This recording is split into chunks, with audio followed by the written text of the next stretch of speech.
बनवली. माझ्या बहिणीचा मुलगा आहे ना, त्याच्या मुलीपेक्षा तर थोडं मी कमीच केले. पण हे मी माझ्या मुलांसाठी तर करू शकले ना, ह्याच्यासाठी पण खूप आनंद झाला. दीदी दाखवा ना तुम्ही काय बनवलं. ही मी जुन्या शर्टापासून बॅग बनवली. त्याचा यूज आपण भाजी आणण्यासाठी, दूध आणण्यासाठी करू शकतो. आणि मग शिकण्यासाठी म्हणून मी स्मॉल बॅग म्हणून यूज केली. म्हणजे याला स्मॉल बॅग बिग आणि स्मॉल याचा फरक करू शकतो. आणि मी जेणेकरून आपण किराणा सामान वगैरे त्या बॅगमध्ये सामावून आणू शकतो.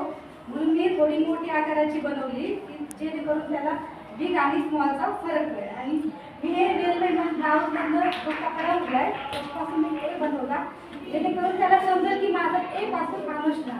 वाव. आणि हे मी पायपुसली बनवली जेणेकरून जे आपली साडी वेस्ट होतात त्या लेस असतात त्या लेस 3 प्रकारे कट करून मी त्याची वेणी घातली आणि वेणी करून मी त्याला शिवून घेतले. हे गोल आकाराचं का बनवलं की मुलांना सर्कल आणि गोल आकार करू शकतो. Very nice.